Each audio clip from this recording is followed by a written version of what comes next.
Movie के शुरू होते ही हम एक स्ट्रीट शेफ गाओ को देखते हैं। वो बहुत मजे मजे के खाने बनाया करता था। इसका एक छोटा सा रेस्टोरेंट है, मगर वो उसको साफ रखता है और अपने प्रोफेशन से भी बहुत प्यार करता है। लेकिन जो पास्ट में गाओ के साथ हुआ वो बहुत ही बुरा था। उसके फादर ने सिर्फ इसलिए उसे एक शेफ के पास छोड़ दिया कि वो कुकिंग को सीख सके। गाओ ने ये डिसाइड कर लिया था कि एक दिन वो बहुत बड़ा शेफ बनेगा और हर वो चीज हासिल करेगा जो वो अपने बचपन में ना कर सका। गाओ के फादर एक बहुत अच्छे शेफ थे और अब तक तो वो बहुत ही कमाल शेफ बन चुके थे, एक तरह के मास्टर शेफ। लेकिन उनका बेटा यानी गाओ उनसे बहुत नफरत करता था, क्योंकि उसने अपना बचपन यानी चाइल्डहुड अपने फादर के बगैर गुजारा था। वो उन्हें मिस भी किया करता था, लेकिन इससे उसके फादर को कोई फर्क ही नहीं पड़ता था। दूसरी तरफ गाओ के फादर यानी वही मास्टर शेफ भी इस बात से खुश थे कि दुनिया को नहीं पता कि इनका बेटा भी है, और ये बात गाओ को और सैड करती थी। अब सीन बदलता है और हम एक और फेमस, हैंडसम और यंग शेफ को देखते हैं। वो बहुत ही रिच और रॉयल फैमिलीज के लिए खाना बनाया करता था। उसका नाम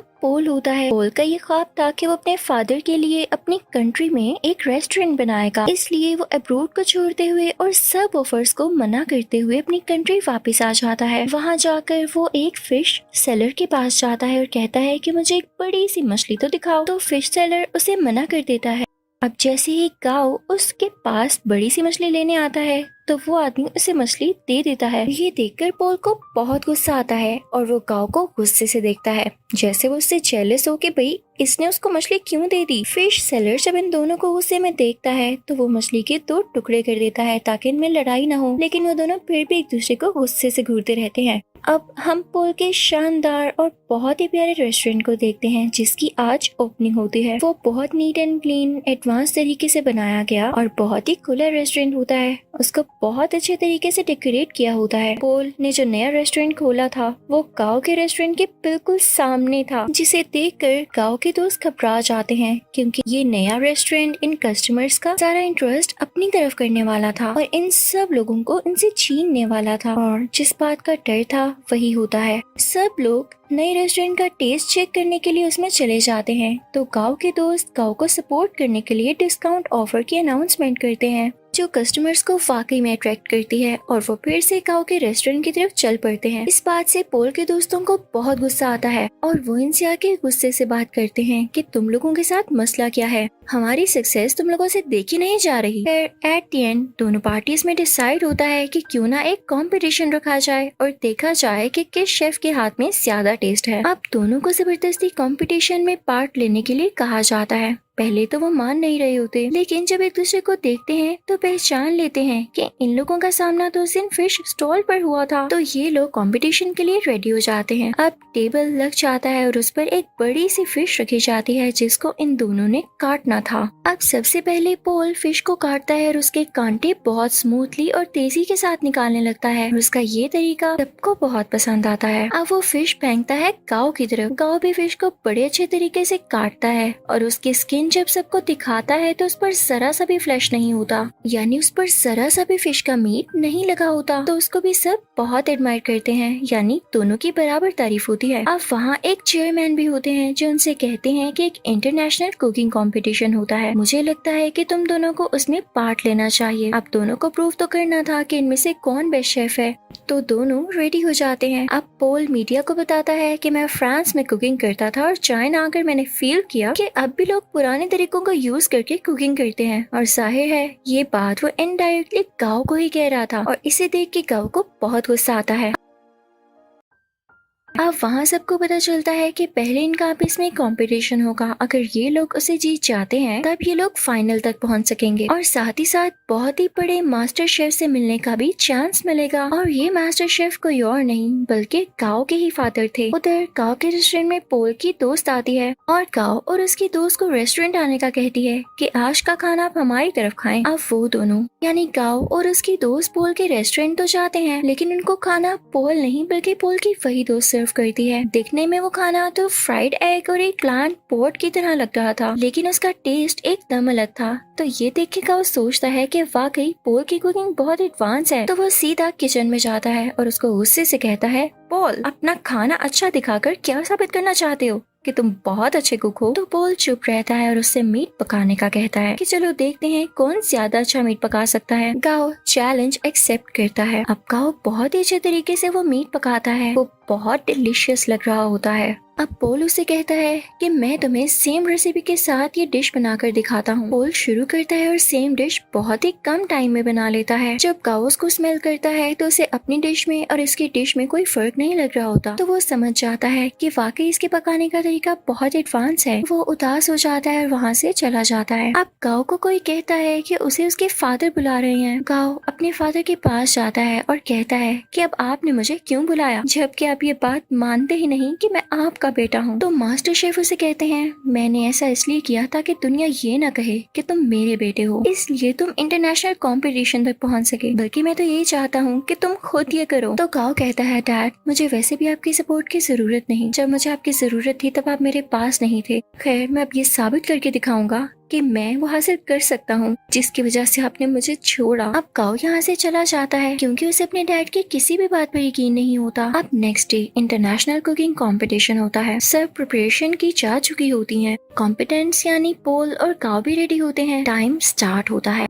पोल की कोई स्वीट डिश होती है और गाओ की चिकन डिश। दोनों बहुत मेहनत से अपनी डिशेस तैयार करते हैं। पोल तो टाइम से पहले ही अपनी डिश तैयार कर लेता है, लेकिन उसके बाद गाओ की भी शानदार डिश रेडी हो जाती है। उसने भी टाइम पर अपना दिया गया टास्क पूरा कर लिया था। जजेस और ऑडियंस बहुत इम्प्रेस होते हैं और अब उनकी डिशेस को टेस्ट किया जाता है और दोनों के सेम पॉइंट्स आते हैं क्योंकि जज को उनके खाने में इतना ज्यादा डिफरेंस नहीं लग रहा था, यानी दोनों की डिशेस बहुत मजे की थी। तभी स्टेज पर एक जज आता है और इस कंफ्यूजन को क्लियर करने के लिए कहता है कि नो डाउट दोनों की डिशेस की टेस्ट बहुत आला थे, लेकिन मुझे टाइम मैनेजमेंट पॉल की ज्यादा पसंद आई, इसलिए ये कंपटीशन पॉल ने अपने नाम कर लिया है। पॉल यहाँ पर बहुत ज्यादा खुश हो जाता है। गाओ क्योंकि कंपटीशन हार चुका होता है तो वो बहुत ज्यादा उदास होने की वजह से अपने घर भी नहीं जाता और वीडियो गेम्स खेलने के लिए चल पड़ता है। वो कई दिन तक अपना टाइम यूं ही स्पेंड करता रहता है और एक दिन उसके पास वही शेफ आते हैं जिनके पास उसने अपना बचपन गुजारा और उसी के पास गाओ के डैड उसे छोड़ कर गए थे। वो उसे समझाते हैं कि गाओ देखो, हार जीत तो इंसान की जिंदगी का हिस्सा होती है ना, अगर आज तुम नहीं जीत सके तो क्या जरूरी है कि कल भी नहीं जीत पाओगे। लेकिन गाओ घर जाने के लिए तैयार ही नहीं था। उसे बहुत समझाने के बाद कन्विंस कर लिया जाता है कि उसे घर जाना होगा और अगले कंपटीशन की तैयारी करनी होगी। अब पोल बहुत ज्यादा खुश होने की वजह से अपने रेस्टोरेंट जाता है। वो बहुत एंजॉय करता है। उसके सामने उसके दोस्त बैठे होते हैं तो बातों बातों में उसके दोस्त उसे कहते हैं पोल तुम अपनी दोस्त को चांस क्यों नहीं देते हो, वो इतने टाइम से तुम्हारे साथ है, तुम उस पर ट्रस्ट तो करो, उसे अलाउ करो कि वो इंटरनेशनली तुम्हें रिप्रेजेंट कर सके, तुम्हारे रेस्टोरेंट का नाम ऊंचा कर सके। तो पोल उसे कहता है हाँ वो मेरी अच्छी दोस्त जरूर है, इस बात से मैंने मना नहीं किया, लेकिन यार उसे खाना तक पकाना नहीं आता, वो कैसे मेरे रेस्टोरेंट को इंटरनेशनली रिप्रेजेंट कर सकती है। तो उसका दोस्त और बातें करने लगता है और उसकी बातों से ये लग रहा होता है जैसे ये उसकी दोस्त के साथ ही मिला हुआ है और इनके दिल में लालच आ रही है। तभी वहाँ पर पोल की वही दोस्त आती है और उसके सामने सूप की 2 कप्स रखते हुए कहती है पोल क्या तुम मुझे बता सकते हो कि इनमें से किस में सॉल्ट ज्यादा है। तो यहाँ पर पोल खामोश हो जाता है क्योंकि उसमें टेस्ट करने की एबिलिटी ही नहीं होती, उसके टेस्ट बर्ड्स ऐसा कर ही नहीं सकते थे और ये नेचुरली था। तो इस बात की वजह से पोल को बहुत दुख होता है कि उसकी अपनी दोस्त ने उसके बाकी दोस्तों के साथ मिलकर उसे चीट किया और धोखा दिया। तो अब उसकी दोस्त कहती है क्या हुआ पोल, तुम समझते थे कि मैं तुमसे प्यार करती हूँ, ये तुम्हारी गलत फहमी थी, आजकल ऐसा कहाँ होता है, मैंने तो तुमसे दोस्ती सिर्फ इसीलिए की थी ताकि तुम्हें यूज करके इंटरनेशनल कंपटीशन में जा सकूं। वैसे जाना तो मेरे लिए पॉसिबल नहीं था, लेकिन आज तक जो मैंने तुम्हारा राज रखा उसके बदले में तुमने मुझे क्या दिया, क्या तुम मुझे एक ऑफर नहीं कर सके। लेकिन अब नहीं, अब मैं खामोश नहीं रहूंगी क्योंकि मैं भी इस कंपटीशन में जा सकती हूँ।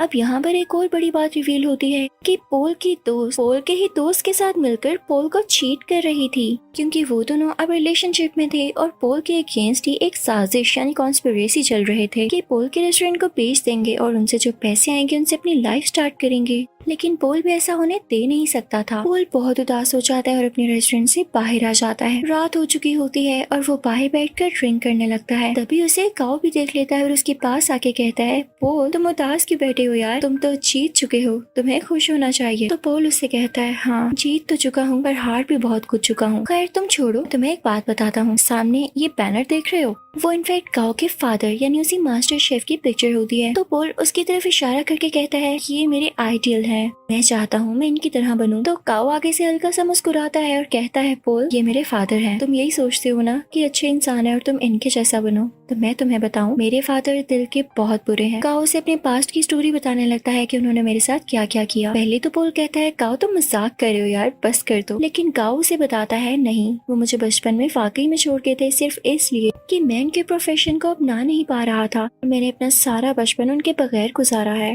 तो पोल कहता है अच्छा उदास नहीं हो, अब हम क्या कर सकते हैं। तो गाओ से कहता है बॉटल्स फेंक सकते हैं। तब वो दोनों खाली बोतल्स उस बैनर की तरफ फेंकने लगते हैं और बहुत खुश होते हैं। यहाँ पर इन दोनों में दोस्ती हो जाती है और ये सीन बहुत ही ज्यादा क्यूट है। अब पोल जब वहाँ से अपने रेस्टोरेंट वापस जाता है तो देखता है कि उसके दोस्त उसके रेस्टोरेंट का सौदा कर रहे होते हैं। तो पोल उनसे कहता है ये क्या हो रहा है, तुम लोग मेरी इजाजत के बगैर ऐसा कर भी कैसे सकते हो। तो उसके दोस्त उससे कहते हैं मुझे ये बताओ इंटरनेशनल कंपटीशन में अपने साथ किसको लेकर जाओगे, क्योंकि राउंड 2 में अकेले नहीं पका सकते, आपके साथ आपका पार्टनर होना लाजमी होता है। क्या तुम अपनी दोस्त को लेकर जाओगे। तो पोल कहता है मेरा दिमाग नहीं खराब, मैंने डिसाइड कर लिया है कि मैं किसे अपने साथ लेकर जाऊंगा जो कि वाकई डिजर्विंग है। पोल यहाँ पर गाओ का नाम लेता है। तो ये सुनकर उसके दोस्त काफी जेलस होते हैं। उनमें से एक कहता है पोल याद रखना तुम्हारा करियर मिट्टी में मिल जाएगा। तो पोल उसे अपने सर से हिट करता है, उन सबको वहाँ से भगा देता है। जब ये सारे लोग चले जाते हैं तो गाओ का वही गार्डियन शेफ पोल से कहता है पोल वाकई तुमने ये सोचा है कि तुम गाओ को अपने साथ लेकर जाओगे। तो पोल कहता है हाँ क्यों नहीं, और साथ ही वो गाओ के शोल्डर पर पैट करता है और कहता है हाँ ये डिजर्विंग है। सब बहुत खुश होते हैं। अब यहाँ पे कंपटीशन की तैयारियां शुरू हो जाती हैं। दोनों में ये डिसाइड होता है कि पोल गाओ को अपने नए तरीके सिखाएगा, जबकि गाओ पोल को अपने पुराने तरीके जिस तरह से वो कुकिंग करता है। गाओ पोल से कहता है तुम परेशान मत होना, अगर तुम्हारे टेस्ट बड्स काम नहीं करते मैं तुम्हारा टेस्ट वापस लाने में तुम्हारी मदद करूंगा। वो उसे समझाता रहता है कि इस तरह करो।